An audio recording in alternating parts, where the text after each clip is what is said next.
စာဆိုတာတော့ကိုမတင်ဘူးတွေကဆိုရင်အစာတင်ရတာခက်တာပေါ့ဟုတ်လားနှုတ်မတန်းသေးဘူးသဘောမပါသေးဘူးနောက်သဘောနဲ့မှတ်သွားလို့ရှင်သူကနဲ့သူပါတော့လွယ်သွားတာတို့ဟိုဒီနေ့ကပြောခဲ့တယ်ဝီကြီးတုတ်တယ်ဟုတ်လားဝီကြီးတုတ်ဆိုတာစင်နဲ့တုတ်တယ်ဟုတ်လားနော်လောဘဒေသအာဂမနဲ့ဒေဂရတ္တိပရိသေပစ္စယတိပစ္စယတိပါတယ်နော်ဝိပတ္တိဆိုပြီးတော့ဟုတ်လားပထမဦးဆုံးလောဘဆိုတာခြေတာလောဘဆိုတာဘာလို့ခြေတာလောဘဆိုတာဘာလို့ခြေတဲ့တုတ်ဟုတ်လားခြေတာကိုစီရင်တဲ့တုတ်ဒေသလောဘဒေသမှာလောဘအာဒေသလို့ဖြတ်လိုက်တဲ့ခါကျတော့အာဒေသဆိုတာဘာလို့တာတော့ပြုတာအာဒေသဆိုတာဘာလို့လောဘဒေသအာဂမဆိုတာဘာလို့တာတော့လာတာအဲ့ကရာလူတဲ့တလုံးပေါ့လာလို့ရတဲ့တုတ်နောက်တွေးလက်တဲ့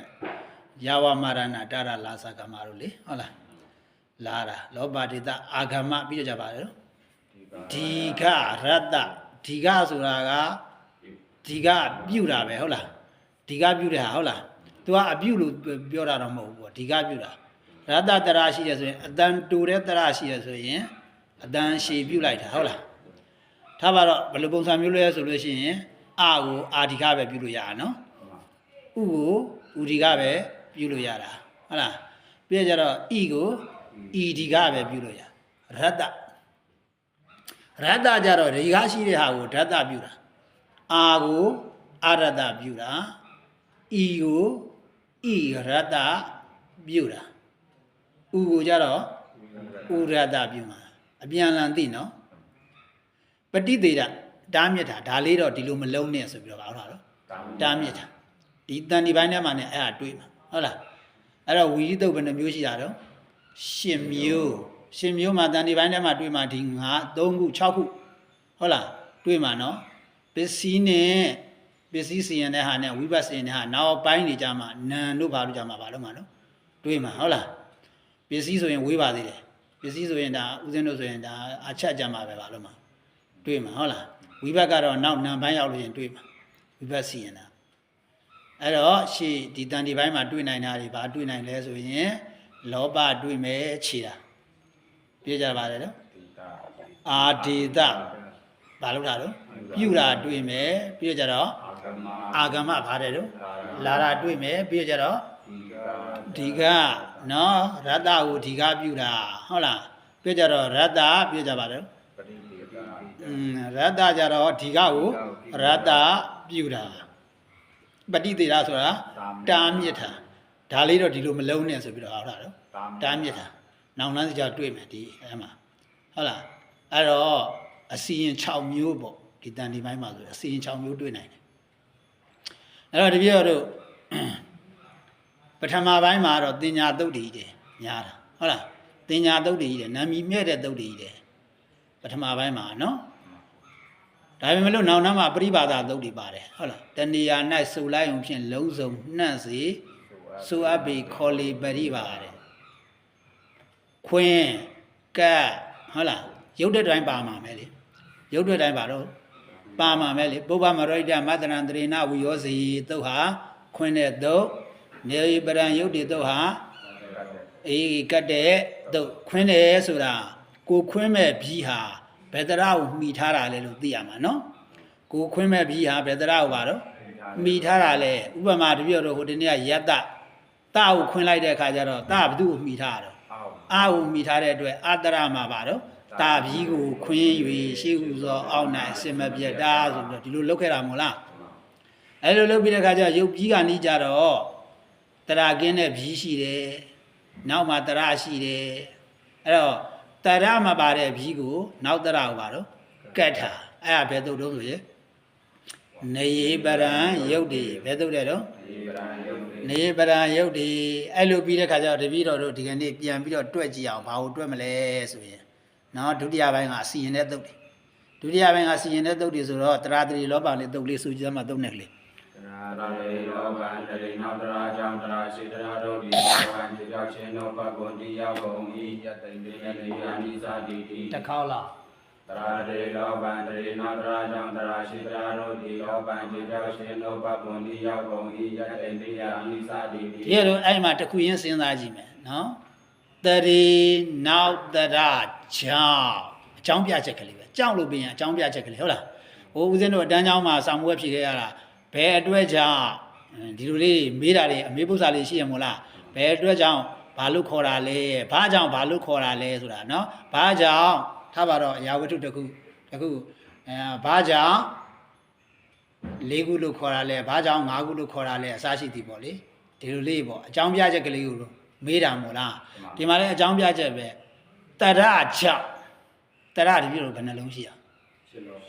ရှစ်လုံးရှိတာတရေပါဠိအဲ့ဟိုအနေပေးလိုက်တဲ့ခါကျတော့ပါတော့တရကြောင့်ဘယ်တရကြောင့်လို့ပြောလားအဲ့မှာမပြောဘူးနော်ဘယ်တရကြောင့်လို့ပြောလားမပြောဘူးနော်မပြောတဲ့ခါကျနောက်ကအဲ့ဒီတရကြောင့်နေရာမှာအတရကြောင့်လည်းဖြစ်မယ်အာတရကြောင့်လည်းဖြစ်မယ်ဥတရကြောင့်လည်းဖြစ်မယ်ဥတရကြောင့်လည်းဖြစ်မယ်ဣတရကြောင့်လည်းဖြစ်မယ်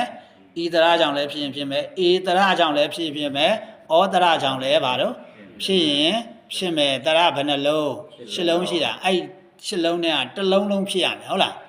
ရှစ်လုံးနဲ့ပါတော့တစ်လုံးလုံးဖြစ်ရမယ်အဲ့နမိတ်ပဲကွာအကြောင်းပြဒါဥစဉ်ဟိုဒီနေ့တစ်ခါပြောခဲ့သေးတယ်လေနော်ကြောင့်ဆိုရင်ရှေ့စီရင်ကြောင့်ဆိုရင်ပါတော့ကြောင့်ဆိုလို့ရှိရင်ရှေ့စီရင်မှဆိုရင်နောက်စီရင်ဟုတ်လားကြောင့်ဆိုရင်ပါတော့ရှေ့စီရင်နာမှဆိုရင်ခုဒီမှာတရေနောက်တရကြောင့်လို့သူပြောလိုက်တာမို့လားတရာရှေ့တရရူဒီလိုအနေပေးလိုက်တာမို့လားရှေ့တရသူလည်းပဲဘယ်တရလို့ပြောလားမပြောဘူးနော်ဘယ်တရလို့ပြောတော့ရှေ့တရရှစ်လုံးနဲ့ကတစ်လုံးလုံးပါတော့ဖြစ်တင်တာပဲလေဟုတ်လားနောက်တရကြောင့်တာမန်လေးဆိုလိုက်တာရှေ့တရကိုခြေလို့ဒီလိုပြောလိုက်တာမို့လားနောက်ကတရနောက်တယ်ဆိုရင်ရှေ့တရကိုပါတော့ခြေဒီလိုလေးပြောလိုက်တာဆိုတော့တာမန်လေးပဲပြောတာတရပိုင်းခြားလားနောက်ကဧတရကြောင့်ရှေ့ဟာဣတရကိုခြေလို့ဒီလိုပြောလားမပြောဘူးတရကြောင့်တရကိုခြေတာအဲ့တော့ရှေ့မှာလည်းပဲတရရှစ်လုံးနဲ့ကတစ်လုံးလုံးဖြစ်နိုင်တာပဲနောက်မှာလည်းပဲတရရှစ်လုံးနဲ့ကပါတော့တစ်လုံးလုံးဖြစ်နိုင်တာပဲအဲ့တော့တရရှစ်လုံးရှိတာဆိုတော့ဘယ်တရကြောင့်ပဲဖြစ်ဖြစ်ပြရုပ်အားလဲဆိုတာကြည့်ပြီးတော့ပါတော့ခြေလို့ရတယ်ဟုတ်ပြီလားခြေလို့ရတယ်ဒါဆိုလို့ရင်ဒီပြောတော့အဲ့မှာပြရုပ်ကဘာထုတ်ပြတာယတ္တိန္ဒရိယာနိပါတယ်တော့ယတ္တိန္ဒရိယာနိပါတယ်တော့ယတ္တိန္ဒရိယာယတ္တိန္ဒရိယာနိယတ္တဣန္ဒရိယာနိလို့ပုတ်ဖြတ်မှာဘယ်လိုပုတ်ဖြတ်မှာလဲတော့ယတ္တဣန္ဒရိယာနိကိုပုတ်ဖြတ်ယတ္တကတပုတ်ဣန္ဒရိယာနိကတပုတ်ခေါဏကယတ္တိန္ဒရိယာနိဆိုတာ तू ကတပုတ်သေးပဲမဟုတ်လားအဲ့ဒီတပုတ်သေးဟာတပုတ်သေးလို့ထင်ရပြီမလို့တကယ်တော့အဲ့မှာနှစ်ပုတ်ကိုမလုပ်တာတော့ပုတ်ဆက်ထားလိုက်တာဟုတ်လားပုတ်ဆက်ထားလိုက်တာဟုတ်လားပုံစံထားလိုက်တဲ့အခါကျတော့အ내မြန်မာပြန်တဲ့အခါကျတော့အဲ့အရာတွေကခွဲပြီးတော့ပါတော့မှာနော်အ내မြန်မာပြန်ရတာဟုတ်လားဒါကြောင့်မို့ယတ္တအကျဉ်သူဣဣန္ဒရိယာနိပါတယ်တော့ဣန္ဒရိဒုဆိုပြီးတော့အ내ပေးလိုက်တာမဟုတ်လားဒါတော့ဒီအ내ကတော့ကိုကသိနေရမှာပေါ့သိတော့သိပါဣန္ဒရိယာနိဣန္ဒရိဒုဆိုတာဟုတ်လားဣန္ဒရိယာနိဣန္ဒရိဆိုတာဣန္ဒရိပေါင်းက22ပါးရှိတယ်ဒါပါတော့မျက်စိထဲမှာရှိတဲ့မျက်စိအကြည်ဓာတ်လေးကိုစက္ခုံတရီလို့ခေါ်တာနားထဲမှာရှိတဲ့အကြည်ဓာတ်လေးကိုပါတော့သောတိန်တရေလို့ခေါ်တာဟုတ်လားအဲ့လိုပုံစံမျိုးအိန္ဒြေပေါင်းပါတော့22ပါးရှိတယ်နော်22ပါးရှိတယ်ဒါကြောင့်မို့အကျဉ်သူရဲ့အိန္ဒြေတို့မြန်မာပြန်လိုက်တဲ့ခါကျအဲ့တော့ပုတ်ကြီးကခွဲပြီးဆိုတော့ပင်ကိုအတိုင်းပဲပြန်ဖြစ်အောင်ပါတော့